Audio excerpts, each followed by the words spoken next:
මම හිතනවා දැන් තියෙන ආර්ථික තත්ත්වය පිළිබඳව මම දැක්ක එක සටහනක් තිබුණා. තාත්තා තෙල් පෝලිමේ, අම්මා ගෑස් පෝලිමේ, දුව කිරිපිටි පෝලිමේ, පුතා පාස්පෝර්ට් පෝලිමේ. ඒ කියන්නේ මේ ආර්ථිකය පවුලකට දැනෙන ආකාරය තමයි එයින් පිළිබිඹුවන්නේ. ඒ වගේම ගොවි ජනතාව තමගේ සාධාරණ ඉල්ලීම් පෙරටු කරගෙන පාරට ඇවිල්ලා තිබෙනවා. සාමාන්‍ය ජනතාව තමන්ගේ ජීවන වියදම දරා ගන්න බැරුව අඳුනා ළඟමින් තිබෙනවා. ඒ වගේම මම දැක්ක බන්දුලු ගුණවර්ධන වෙළඳ කටයුතු අමාත්‍යවරයා කියනවා විශාල ඩොලර් හිගයක් තිබෙනවා අනාගතයේදී තෙල් ගෙන්වා ගැනීමට අපහසුතාවයක් ඇති වෙයි කියලා. ඒ වගේම තෙල් සංස්ථාව බාර අමාත්‍යවරයා කියනවා විශාල කන්ටේනර් තොගයක් වරායි හිර වෙලා තිබෙනවා ගේන්න ඩොලර් නැහැ කියලා. ඒ වගේම සුසිල් ප්‍රේමජයන්ත රාජ්‍ය අමාත්‍යතුමත් බොහෝ කරුණු ඉදිරිපත් කරනවා. අනුරයාප මන්ත්‍රීතුමත් බොහෝ කරුණු ඉදිරිපත් කරනවා. විශාලතම ආර්ථික ප්‍රපාතයකට ඇද වැටී තිබෙන බව. දැන් අයවැය ලේඛනයේ මොකද්ද කළ යුතු තිබුණේ? මේ ජනතාව පත් වී තිබෙන ප්‍රපාතයෙන් ගොඩේම සඳහා කෙටි කාලීන සහ මේ ඇති වී තිබෙන අර්බුදයෙන් ගොඩේම සඳහා දිගු කාලීන දැක්මක් යෝජනා කරා. නමුත් මේ අයවැය ලේඛනයේම කෙටි කාලීන දැක්ම හෝ දිගු කාලීන දැක්මක් ඇති නොවී තිබෙන බව තමයි අපි කවුරුත් පොදුවේ පිළිගත යුතුයි. විශාල ඩොලර් හිගයකට අපේ රට මුහුණ දීලා තිබෙනවා. ඒ දිගු කාලයක් තිස්සේ අපි අනුගමනය කරන ලද ආර්ථික ප්‍රතිපත්තියේ ප්‍රතිවිපාකවලට අද අපි මුහුණ දී තිබෙනවා. ඉතිහාසයේ බරපතලම විදේශ සංචිත කඩාවැටීමට ලක් වී තිබෙනවා. ඔක්තෝබර් මාසයේ 31 වෙනිදා වෙනකොට විදේශ සංචිත ඩොලර් බිලියන 2.2කට හිඳිලා තිබෙනවා. ඩොලර් බිලියන 7කවත් ණය වාරිකයක් ගෙවිය යුතු තිබෙනවා. අපේ ආනයන සහ අපනයන අතර පරතරය විශාල ලෙස වර්ධනය වෙලා තිබෙනවා. මා දැක්ක මුදල් අමාත්‍යවරයා අයවැය ලේඛනයෙන් ඉදිරිපත් කරා මේ අවුරුද්දේ වෙළඳ ශේෂය බිලියන 7ක් අපේක්ෂා කරනවා කියලා. මාගේ උපකල්පනය නම් බිලියන 7 ඉක්මවා යනවා. මොකද පහුගිය මාස 8ට ආනයන අපනයන අතර පරතරය බිලියන 5.58ක් තිබෙනවා. දැන් ඉදිරි මාස 4 සංසන්දනය කරලා බැලුවොත් මේ වෙළඳ පරතරය බිලියන 8 ඉක්මවනවා. එනිසා අපිට අතිරේක වශයෙන් ඩොලර් ආනයනය කරගැනීම මේ භාණ්ඩ ආනයනය කරගැනීමේ ඩොලර් බිලියන 8ක් අවශ්‍යයි. ඒ වගේම අපිට අතිරේක වශයෙන් ණය වාරික ගෙවීම සඳහා වසරකට ආසන්න වශයෙන් රටක් ලෙස ඩොලර් බිලියන 7ක් අවශ්‍යයි. ඒකට අපිට ඩොලර් බිලියන 15ක් මේ කරුණු දෙකට පමණක් අපි උපයාගත යුතුයි. හැබැයි අපේ ඩොලර් ලැබෙන මාවත් වලට මොකද්ද සිදු වී තිබෙන්නේ? මා දැක්ක මුදල් අමාත්‍යතුමා කියනවා ඔව් අපේක්ෂා කරනවා කියලා මේ අවුරුද්දේ ඩොලර් බිලියන 11.9ක අපනයන ආදායමක් ඔව් එතෙන්ට යන්න පුළුවන් වේවි. හැබැයි අපේ ආනයන වියදම ඩොලර් බිලියන 20ට ආසන්න ප්‍රමාණයකින් වර්ධනය වීම වළක්වන්න බෑ. ඒ නිසා අපේ අපනයන ආදායම වර්ධනය වෙනවට සාපේක්ෂව අපේ ආනයන වියදම වර්ධනය වීම ඊට වඩා වැඩි වෙලා තිබෙනවා. ඒ නිසා එයත් තිබෙන ඉතාමත් අහිතකර තත්ත්වයක. ඒ වගේම අපිට ප්‍රධාන ආදායම මාර්ගයක් බවට පත්වුණු විදේශගත ශ්‍රමිකයන්ගේ ලැබීම ඔබතුමා දන්නවා විදේශගත ශ්‍රමිකයන්ගේ ලැබීම ආසන්න වශයෙන් ගත්තොත් අපිට ඩොලර් බිලියන 7.5ක් ඩොලර් බිලියන 7.8ක වගේ ප්‍රමාණයක් ලැබුණා. නමුත් මේ අවුරුද්දේ විශාල ප්‍රමාණයකින් කඩා වැටෙමින් තිබෙනවා. මම ඔබතුමාට උදාහරණයකට කිව්වොත් මේ ජූලි මාසයේ 2020 ජූලි මාසයේ අපිට මිලියන 702ක් ලැබෙනවා විදේශගත ශ්‍රමිකයන්ගේ. හැබැයි 2021 ජූලි මාසයේ අපිට ලැබෙන්නේ මිලියන 453යි. ඒ කියන්නේ 2020 හා සංසන්දනය කරලා බලනකොට විදේශගත ශ්‍රමිකයන්ගේ ආදායම ජූලි මාසයේ මිලියන 249කින් අඩු වී තිබෙනවා ඩොලර්. ඒ වගේම අගෝස්තු මාසයේ 2020 අගෝස්තු මාසයේ විදේශගත ශ්‍රමිකයන්ගෙන් අපිට ලැබුණා ඩොලර් මිලියන 665ක්. මේ අගෝස්තු මාසයේ ලැබිලා තියෙන ඩොලර් මිලියන 447යි. ආසන්න වශයෙන් ගත්තොත් ඩොලර් මිලියන 218ක අඩුවීම. ඒ කියන්නේ මේ මාස දෙක විතරක් සංසන්දනය කරලා බැලුවොත් ගිය අවුරුද්දට සාපේක්ෂව ඩොලර් මිලියන 467ක අඩුවීමක් තිබෙනවා. ඒ නිසා මේ විදේශගත ශ්‍රමිකයන්ගේ ආදායම ඩොලර් බිලියන 6ත් 6.5ත් අතර ප්‍රමාණයකට තමයි රැඳෙන්නේ. අපිට ඩොලර් බිලියන 15ක් අවශ්‍ය වෙයි තිබෙනවා. මේ උපයාගන්නේ කොහොමද?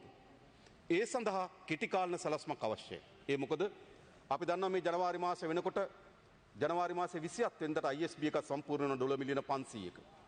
බොහෝ ආර්ථික විශේෂඥයන් කියනවා එය ඉතාමත් අනතුරුකාරී තත්ත්වයක් අපිට ඇති කරાવી කියලා. ලබන අවුරුද්දේ ජූලි මාසය වෙනකොට අපිට ISB එකක් ගෙවන්න තිබෙනවා ඩොලර් බිලියන 1. සම්පූර්ණ වෙනවා ඩොලර් බිලියනක ISB එක ජාත්‍යන්තර සොරේ බැඳුම් කරයක් අපි ලබන අවුරුදු ජුලි මාසෙ ගෙවිය යුතු තිබෙනවා. සාමාන්‍යයෙන් ගත්තොත් මාසෙකට ඩොලර් මිලියන 300ක වගේ ණය වාරිකයක් අපි ගෙවිය යුතු තිබෙනවා. ඒ නිසා ණය වලින් විශේෂම ඩොලර් වලින් හිඳුණු පතුලට වැටිච්ච ආර්ථිකයක් අද අපි හමුවේ තිබෙනවා. ඒ වගේම අපේ නිෂ්පාදන වේගයෙන් කඩා වැටෙමින් තිබෙනවා. කුෂ්කර්මාන්තය ගත්තොත් මා හිතන විශාලම අර්බුදයක් නිර්මාණය විය හැකියි. ඒ නිසා විශේෂයෙන් ගත්තොත් මේ රට තුළ ඇති වී තිබෙන දැවැන්ත ආර්ථික කඩාවැටීමටත් ඒ වගේම ජනතාවගේ ජනජීවිත තුළ ඇති වී තිබෙන විශාල බිඳවැටීමටත් සාපේක්ෂව ගත්තොත් මේ අයවැය ලේඛනය ඒ සඳහා කිසිවක් නැති හිස් සහ පුස් දැක්මක් කියලා තමයි අපිට කියන්න තිබෙන්නේ. මීට වඩා මේ අර්බුදය පිළිබඳ අවධානය යොමු කළ යුතු තිබුණා කියලා මම විශ්වාස කරනවා. ඊළඟ මුදල් අමාත්‍යවරයා වැදගත් කරුණක් ඉදිරිපත් කරනවා. ඒක අපි ස්තුතිවන්ත වෙනවා.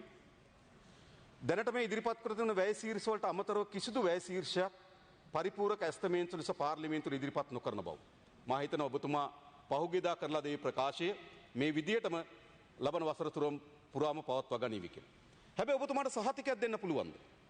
ඔබතුමා අපේක්ෂා කරන බිලියන 2.2ක ආදායම, ට්‍රිලියන 2.2ක ආදායම, කෝටි 2,20,000ක ආදායමක් අපේක්ෂා කරනවා. ඔබට මේ පාර්ලිමේන්තුවට සහතිකයක් දෙන්න පුළුවන්ද ඒ ආදායම ලැබෙවි කියලා?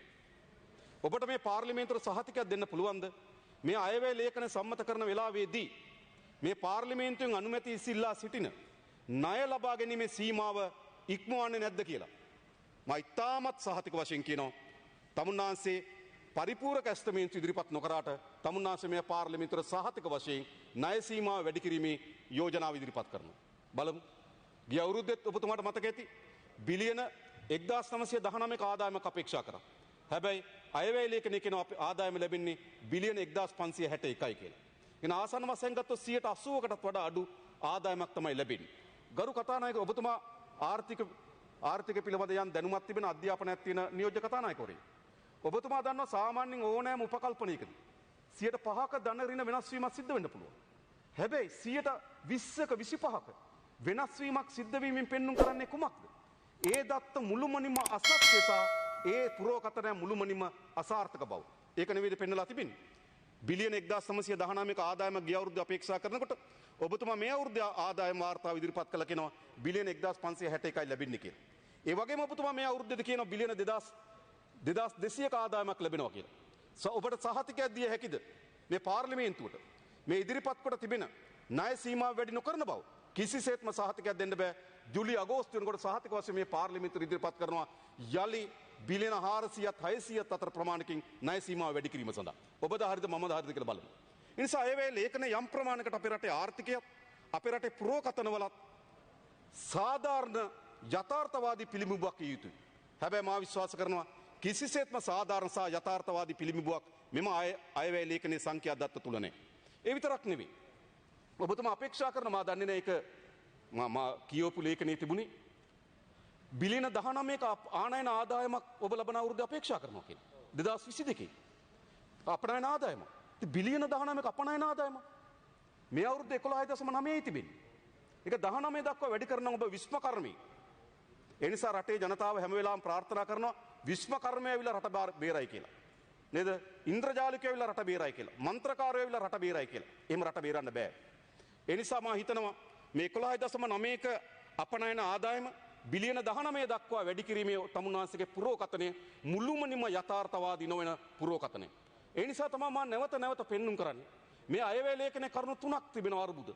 එක මේ අයවැය ලේඛන රටේ ජනතාව මේ මොහොතේ මුහුණ දී තිබෙන කෙටි කාලන ගැටලුවට කිසිදු විසඳුමක් නැහැ. අපේ රට මුහුණ දී තිබෙන දිගු කාලන ආර්ථික අර්බුදයන් ගෙනීම සඳහා දැක්මක් හෝ සැලැස්මක් නැහැ. තුන මේ අයවැය ලේඛනයේ සංඛ්‍යා දත්ත පුරෝකථනයන් මුළුමනින්ම යථාර්ථවාදී නොවන අසාර්ථක සහ අසත්‍ය ප්‍රකාශන ගැබ්වී තිබෙනවා.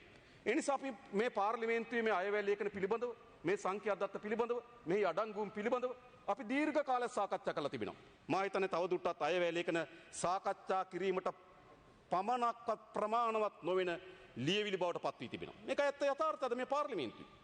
අපි මොනතරම් අයවැය ලේඛනදී සංඛ්‍යා දත්තත් එක්ක කරන පොරබැදීම, සංඛ්‍යා දත්තත් එක්ක කරන විශ්ලේෂණය, සංඛ්‍යා දත්තත් එක්ක කරන පුරෝකථනය, සංඛ්‍යා දත්තත් එක්ක කරනු ලබන විග්‍රහයන් සියල්ල ගරු නියෝජක කතානායකතුමා අසාර්ථක විග්‍රහයන් බවට පත් වී තිබෙනවා. ඒ නිසා අයවැය ලේඛන ඉදිරිපත් කරනකොට ඉදිරිපත් කරනු ලබන සංඛ්‍යා දත්තත් අයවැය ලේඛන අවුරුද්දක් ක්‍රියාත්මක වුණාට පසුව ඒ පිළිබඳ අතිකරනු ලබන පසුවිපර මධ්‍යහ බැලුවොත් ඉතාමත් හාස්වතිම වෙනස් තත්වයක් මේ අයවැය ලේඛනුත් ඊට වඩා අමුතු තත්ත්වයක් උදා වේවි කියලා අපි බලාපොරොත්තු වෙන්නේ නැහැ. හැබැයි එකක් මේ අයවැය ලේඛන මේ රටේ ජනතාවට පෙන්눔 කරනවා. ඒ පෙන්눔 කරන්නේ අන් කවරක්වත් නෙවෙයි. මේ අයවැය ලේඛනේ මේ රටේ ජනතාවට ඉගෙන ගත යුතු පාඩමක් තිබෙනවා. ඒ පාඩම අන් කවරක්වත් නෙවෙයි. මෙතෙක් දිගු කාලයක් අනුගමනය කළ ලද දේශපාලන සමාජීය ආර්ථික ප්‍රතිපත්තිය අපේ රටට පත් කළ හැකි ඉතාමත් විනාශකාරී ප්‍රපාතයට ඇද දමා ඇති බව. ඒක ඇත්ත. කවුරුත් මෙතන නැගිටලා අතෝසෝලා කාට හරි කියන්න පුළුවන්.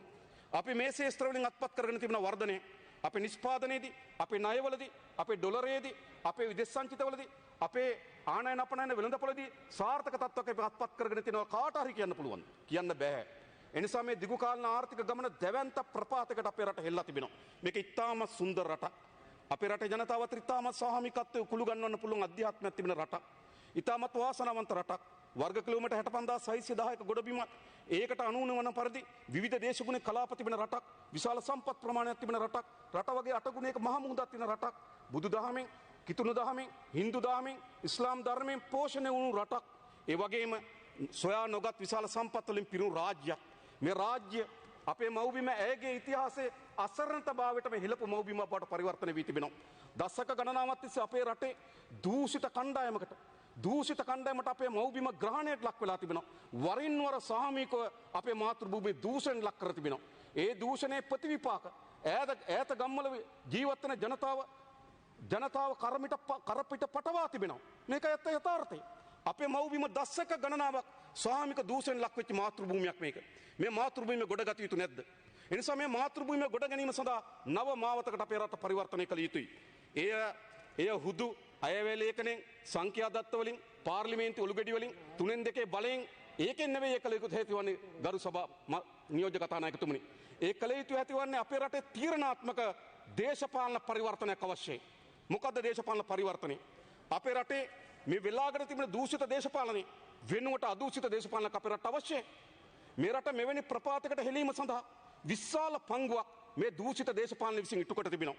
මා ස්තුතිවන්ත වෙන මුදල් අමාත්‍යවරයාට පළවෙනි වතාවට මා හිතන්නේ එක් දූෂිත ගනුදෙනුවක රුපියල් බිලියන 8.5 කෝටි 850ක් රඳවාගෙන තිබෙනවා. එය මහ භාණ්ඩාගාරයට බැර කිරීම සඳහා යෝජනාවක් ගෙන. බොහොම හොඳයි.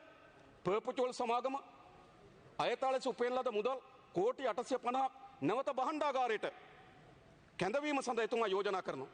හැබැයි එතුමාට අමතක වෙනවා පැන්ඩෝරා පේපර්ස්. ඇය ඥාති දියණිය නිසාද මා දන්නේ නිරූපම රාජපක්ෂ. එතන තියෙන කෝටි 3500ක්.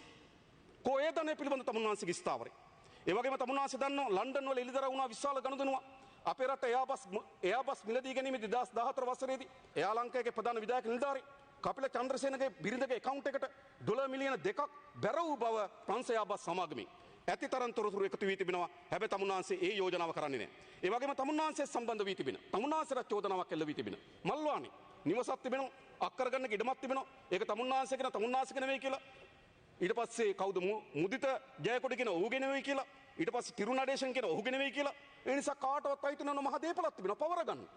සැබවින්ම අපේ රටේ මේ දූෂිත භාවයට පත් කර තිබෙන දේශපාලනය උපයා ගන්න ලද දේපල පවරා ගැනීම සඳහා අවංක චේතනාවක් තිබෙනවා නම් මේට වඩා බොහෝ දිශාවකට ඔබතුමාගේ යෝජනාවන් සහ ඔබතුමාගේ නිරීක්ෂණ ඉදිරිපත් විය යුතුයි කියලා මා කල්පනා කරනවා. එයි මේ රට විශාල දුප්පත් භාවයට පත් වී තිබෙනවා. ජනතාව එදා වේලා ආහාර වේලක් සපයා ගන්නේ කෙසේද කියලා කල්පනා කරමින් තිබෙනවා. දරුවට කිරි පැකට් එකක් අරන් දෙන්නේ කොහොමද? නිවසට ගෑස් සිලින්ඩරයක් අරන් එන්නේ කොහොමද? තමන්ගේ කුමර වගා කරන්න පොහොර ටිකක් ගන්නේ කොහොමද? තමන්ගේ දුව දරුවන්ට නේද අර පිරිමැස්සෙන් යුතුව හෝ තුන් වේල කන්න දෙන්නේ කොහොමද කියලා විශාල අඳෝනාවක තිබෙනවා. හැබැයි රටක ජනතාව කෙසේ අඳෝනාවක තිබීති. රටේ පාලකයන් නෙමෙයි අඳෝනාවක ඉන්නවද?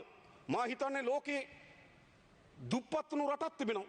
දුප්පත් වුණු ජනතාවක් ඉන්නවා. හැබැයි පෝසත් වුණු පාලකයන් ඉන්නවා. මේකයි සිදු වී තිබෙන්නේ. රට දුප්පත්, ජනතාව දුප්පත්, පාලකයන් පෝසත්. අතිශය ධනෙ බැඳගත් දේශපාලනයක් තිබෙනවා. අපේ රටේ ඉදිරි සංවර්ධන මාවතක් ගැන කල්පනා කරනවා. මේ දූෂිත දේශපාලන පරාජයට පත් කළ යුතුයි. ඒ වෙනුවට අදූෂිත දේශපාලනයක් අපේ රට ස්ථාපිත කිරීමෙන් තොරව සංඛ්‍යා දත්ත පිළිබඳව, පුරෝකථනයන් පිළිබඳව, ඉලක්කම් පිළිබඳව මොන විග්‍රහයක් කරත් වැඩක් නැහැ. මා හිතනවා ගරු මුදල් අමාත්‍යතුමාට ඒ වෙනස කළ හැකිද? කරන්න බෑ.